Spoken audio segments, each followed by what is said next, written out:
Okay, good afternoon everyone sa mga ka-people nato sa Mandawi, Lapu-Lapu, and Cebu City, and also our members sa different branches throughout Cebu province. Good afternoon also to our beloved CEO, Mr. Macario Quevedo, to our board of directors headed by Mr. Manolito Ardemir, and of course to our avid listeners here in mycoopradio. Karon na siguro natingala mo, I am the only one here. And this is the plan of your staff, Sir Jacob, that I will be here alone because there is a plan that this is your birthday, that I will be hosting this alone. So that's why I am here. And they told me even to take my lunch here because of the plan of how are we going to celebrate your birthday with this Dr. Is In episode. But before, let me first introduce our first topic for today, and that is the new normal. Okay, this is a new topic that I have to discuss because we are now experiencing this pandemic and we do not know when to end this pandemic. So what we are doing right now is what we call the new normal. Paano ba magpamember sa Cebu People's Multipurpose Cooperative online? Una, you visit our website www.mycoop.ph. I-click mo ang Be a Member Now button. Follow the steps. Step 1. Watch our PMES video. Step 2. Click again the Be a Member Now button at maghanda ng selfie picture with white background, picture of any government ID, 3 pirma in a white bond paper, tapos fill out the membership form. You can do it using your cell phone. Click OK and Read and Understand button. You fill up the membership form, click the Submit for review. You can now upload your pictures, your selfie picture, valid ID, at ang 3 pirma. You can click the Edit Your Application kung merong mali, or you may now click the Submit Application button kung okay na. Congratulations! Your application has been sent. Expect feedback within 24 to 48 hours. Welcome to Cebu People's Multipurpose Cooperative.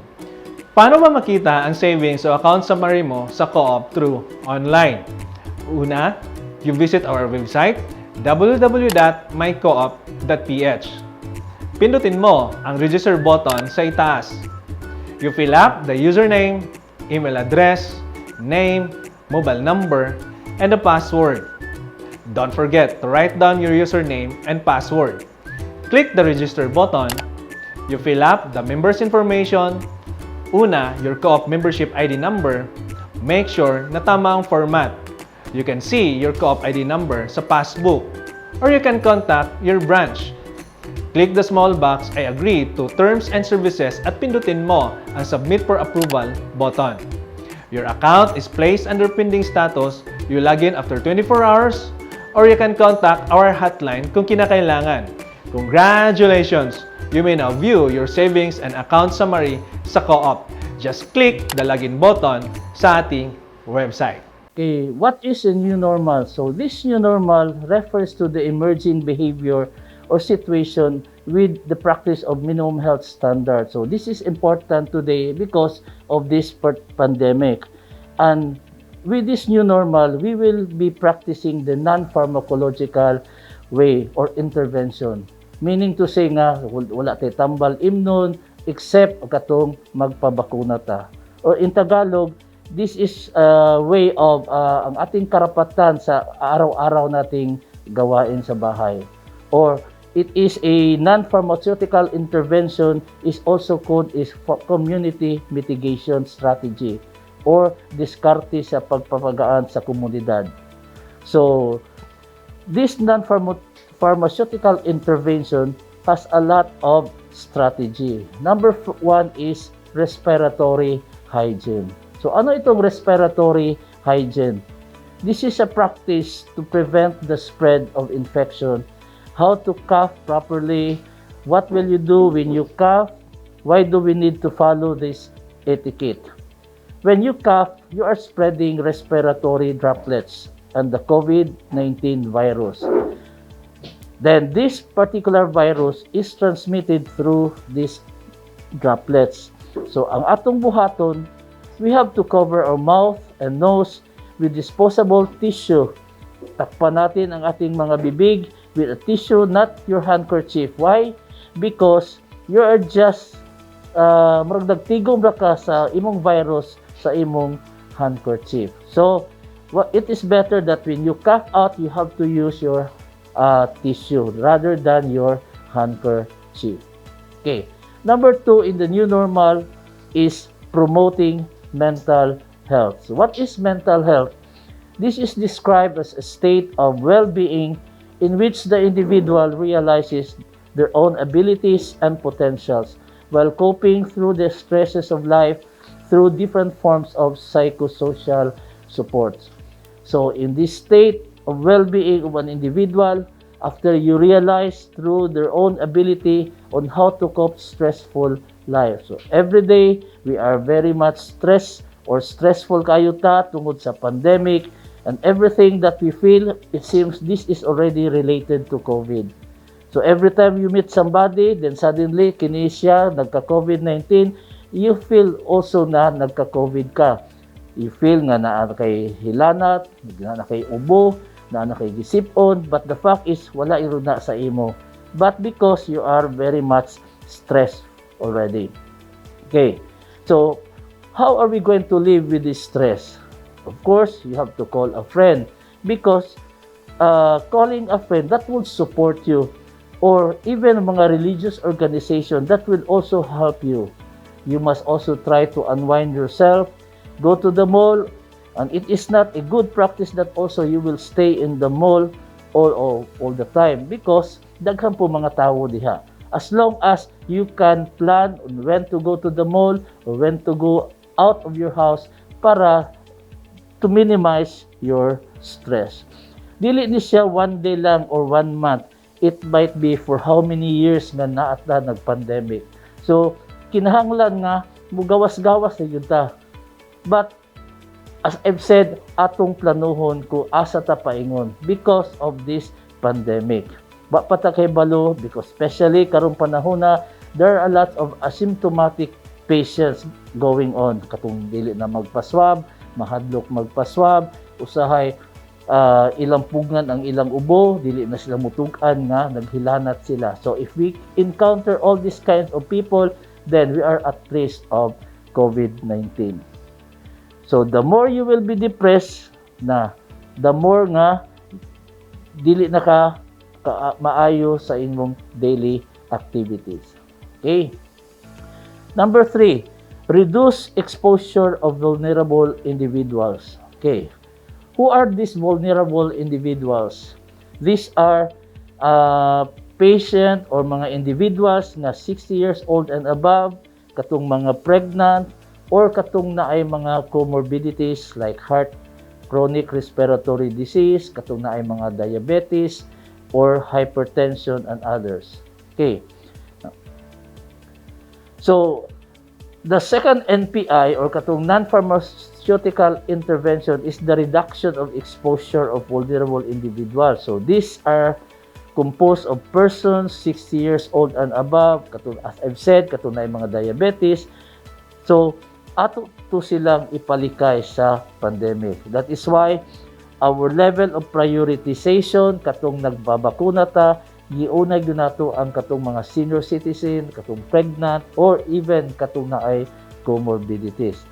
Sila ang ikaduha gikan sa frontliner. Okay. Now, all of this, they must stay at home. But unless they will, but na at say kinahanglan nga mga essential goods paliton, then that's the time nga mugawas sila. But they have to plan kanus sila mugawas, what time sila mugawas, because they will be exposed to these other individuals nga nagsuroy-suroy sa atong community. Okay. Number 4, reduce the use and exposure of tobacco. So, as we have known nga ang tobacco can come in a variety form, but smoke or non-smoke. And then, pwede ta sa cigarette, pwede ta katong mga electronic cigarette or vapes, or katong mga cigar. Kay mao man ta nga ang tobacco products in a form of cigar or cigarette or e-cigarette, either smoke and not smoke, or second-hand smoker, we are exposed to this and we are at risk of contracting COVID-19. And they are prone to respiratory infection, particularly severe COVID infection. So, we must advise smoker as much as possible to quit smoking or reduce smoking if they do not yet plan to quit. But katong dili pa mo undang og sigarilyo, kinahanglan naa na sa ilang hunahuna kanus-a muundang, dili pwede nga hinahinayo nato. Kung kanus-a sila gusto muundang, then muundang sila diretso. Okay, they must set a quit date kung kanus-a muundang. We have quit line services that will help our mga ka-people. Private or government hospitals, naa sila'y smoking cessation services. Okay. Number 5 is promote health-enhancing physical activity. So what is this physical activity? It can take many forms that include sports, games, household chores, active transportation, or even gardening. So the next strategy is to promote this physical activity. We must advise our mga ka-people to engage in different sports activities, or if dili ka sports-minded, then of course you deviate yourself to work in your house. Diba, a full-time housewife has more work than a full-time officer worker. So if you want to deviate yourself to any activities, it would boost yours and strengthen your immune system. So once your immune system is strong, you are not prone to any type of illness, including COVID-19. You need at least 30 minutes to have a physical activities for adult and 60 minutes for the younger ones. Okay. Number 6 is hand washing. Okay. Hygiene can be best described as the set of practice that help people prevent diseases and stay healthy. Hand washing is an example of the practice of a personal hygiene. This personal hygiene is one of the best practices to prevent diseases. Why? It is very important na regular ta nga manghinaw because COVID-19 is spread through respiratory droplets. So, mutugdo na yun na sa atong mga tables or atong mga butang. So, this will, again, mahugaw ang atong kamot. So, what we can do is we have to wash our hands regularly. Or, kung dili ta ka hunaw, then we have to use the 70% alcohol para at least malimpyuhan ang atong kamot. So, this 70% alcohol is a powerful germicide, which means that it can kill a wide variety of organisms or germs, including bacteria, viruses, and fungi.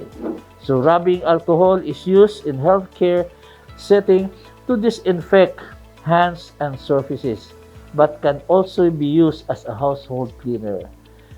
Regular hand washing is advised for at least 20 seconds. Therefore, it is proper way to wash our hands properly. Dili lang kay basta manghumod lang ang imong mga kamot. I think it is better nga kinahanglan nga mahibaw ta og unsaon paghinaw. Number 7 here is environmental hygiene. So what is environmental hygiene? Apart from our personal hygiene, we must keep our environment clean. Maintaining a healthy environment plays a role in ensuring people are healthy and free from diseases. Environmental surfaces includes mga electronic devices, furniture, toilets, and sink. So our environment should also be clean at all times in order for a healthy community. Where people lives, it is also important to clean because once a person coughs, the respiratory droplets will land on the surfaces and remain for several hours, up to several days. So environmental surfaces includes our electronic gadgets, furnitures, toilet sink, or anything in your house. So we can clean these surfaces with water or any household soap or detergent or any disinfectant solution or household bleach. Okay. Number 8 is use of face mask. Okay. How important is face mask? Now, when you use your face mask, you are preventing the droplets that we expel during coughing or sneezing, which may be contained on our surface, on our face. So we have to prevent ourselves by using the face mask.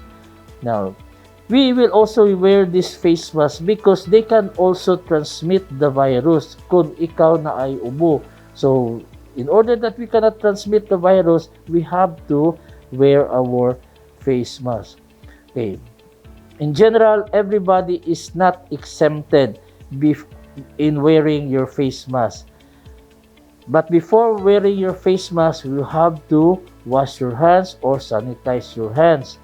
And it should always be clean, and your mask should cover the mouth as well as the nose and chin. Hindi lang ang chin or dili lang sad ang mouth, but the mouth, the nose, and the chin. Now, practice physical distancing. Okay, unsa man ning physical distancing? So, physical distancing must be at least 1 meter space between individuals and avoid large gathering. Ang transmission sa virus is higher if less than 1 meter, and you have to plan before going out. So, anong gagawin mo sa labas? Is it for essential needs or for leisure? So, anong sasakyan mo? Dapat malinis ang sasakyan mo. People's jeep is one of the cleanest transportation which is sanitized regularly, and almost all routes are available with People's Jeep that is being sanitized na in your daily needs. So mao na nga importante yun nga when you say physical distancing, dili gyud ta mo adtong mga areas nga maghuota, including our transportation services. Restriction on mass gathering. So, mass gatherings may be necessary, but you have to take consideration if safe ba to join the mass gathering. Because when you say mass gathering, there is a prolonged exposure for the area and to the different individuals.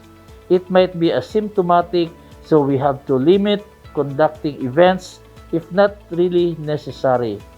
Pwede lang virtual, which is most common to reach out each other for a common reason. Number 11 is detection and isolation of symptomatic individuals. So, importante yun nga once na ay individual nga magkasakit, then we have to isolate. So, if you feel sick, stay at home or advise doctors through teleconsultations. So, we have our teleconsultation services so that you can be guided on what to do if ever you are already symptomatic. Okay. So, we have here such services kung ano ang payo sa doktor, lalo na kung ang assessment is related to COVID-19, sundin natin ang payo sa doktor rather than you make your own diagnosis. Because as we all know, kung ang usa ka tawo magpakonsulta and then maingon nga dili ni COVID-19, ang gikahadlukan ana ang RT-PCR o ang swab. Kay dili sila magpa-swab.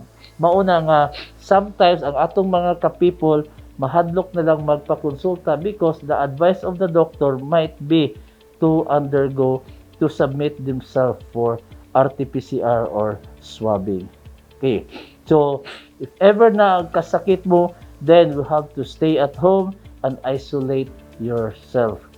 Kung maliit ang bahay mo, coordinate with your barangay health emergency response team para matulungan kayo. So, I hope nga mauto ang atong new normal, new practices so that our behavior can be changed, especially during this time of pandemic. Okay, that ends our discussion about our new normal, mga ka-people. Please stay tuned because we will be back after this short break. Sa modernong kolaborasyon ng People's Co-op at GCash, mabilis at madali na lamang ang pagbayad gamit ang inyong mga cellphone. Maaari din kayong makapagbayad sa mga partnered billers.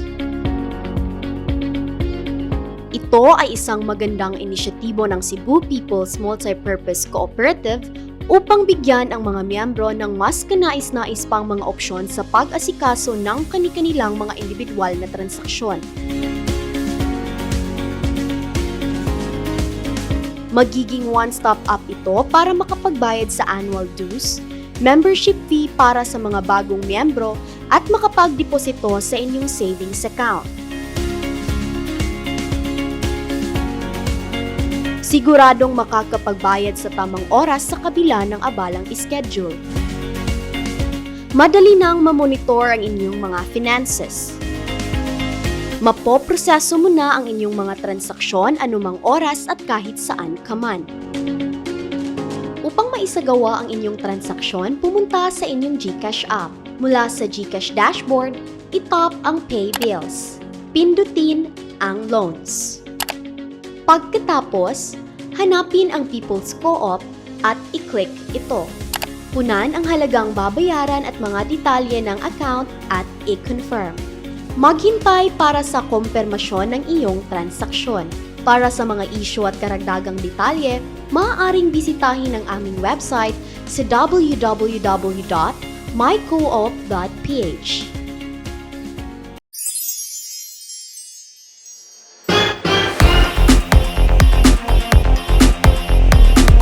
Do you want to play without losing? Do you want to save money while playing? Worry no more! For 25 pesos worth of entry, you can now play and save money at the same time. But there's more! Not only you can enjoy and save money, but you also get a chance to win 1 million pesos or a brand new car. The choice is in your hands. Only here in Play to Save.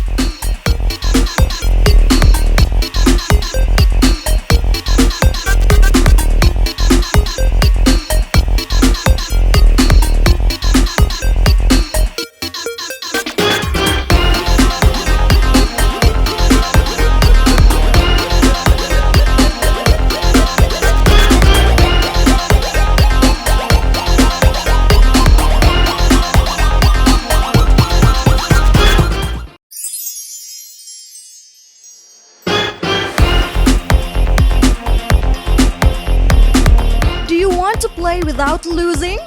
Do you want to save money while playing? Worry no more! For 25 pesos worth of entry, you can now play and save money at the same time. But there's more! Not only you can enjoy and save money, but you also get a chance to win 1 million pesos or a brand new car. The choice is in your hands. Only here in Play to Save.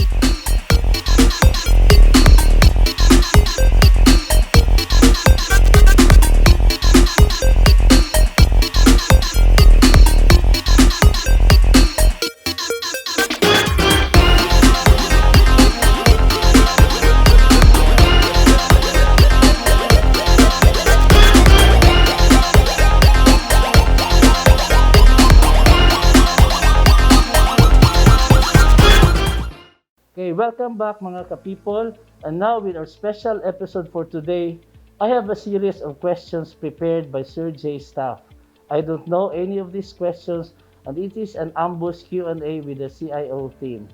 So Sir Jay, kung na-surprise ka, I am also surprised because I am called by them early para for this episode. Okay, so the first question is, how did you know Sir Jacob?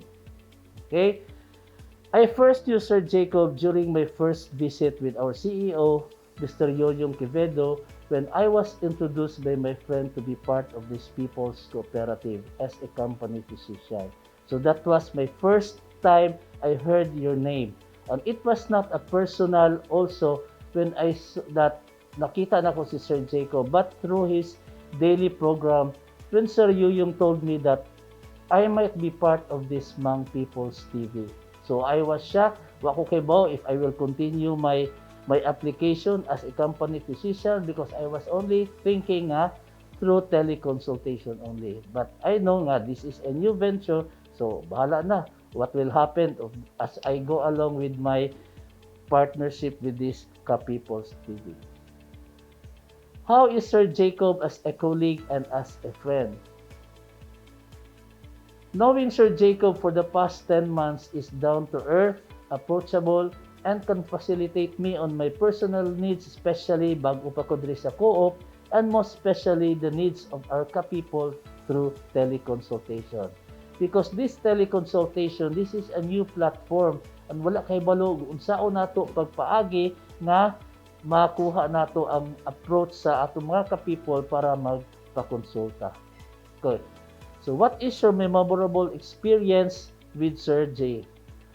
I have not encountered any memorable experience with Sir Jacob except one episode when I was wearing a green polo shirt, and then with this background nga green, it would also reflect on me. So pag kuan na namo, pag live na namo, naputol na ang akong ulo because my green shirt reflects with the green. So nawagtang ang akong body. So what we did, gipahuwam na lang ko ni Sir Jacob og coat, pero ang akong inside was a sando na lang. So that is very murag makauwaw on my part nga nagsando ko, and at the same time nag vest. Okay. So that is my most memorable experience for the past 10 months. Okay. What comes into your mind when you first hear the word mangpipoltv hosted by our co-op ambassador Sir J? Of course, it is a new experience in my professional career. Hesitant at first, but as what Sir Yuyong have told me, that Sir Jacob will guide me and help me boost my confidence. So, at karon, every Friday, mao na ni mahitabo. Sometimes I do not even review, basta I know nga what we will be doing is for the good of our ka-people. How grateful are you to work with Kuya J or Sir Jacob in my co-op radio? Well, of course, I am so grateful to a person who can manage to work with me immediately without any practice, or at least how to handle myself in front of the camera. Impromptu rin ito. From the first episode up to the last episode, always impromptu. And even today, impromptu rin gihapon. No practice at all. Through the help of your staff, Sir J. So I'm sorry kung nagkabulol ko. That's because of them. So what are your learnings for the years of working with Sir J? Learnings for the past 10 months is still limited, but I have seen him how he guides neophyte like me with this type of social media platform. Okay, so what is your birthday message to Sir Jacob? Although I hope this is not corny, Sir Jacob.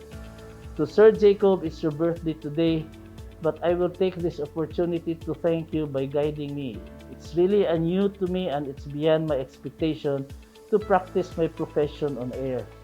Though it's a new normal and teleconsultation is a new platform of reaching out our ka-people, I am grateful that you have connected my presence to our members.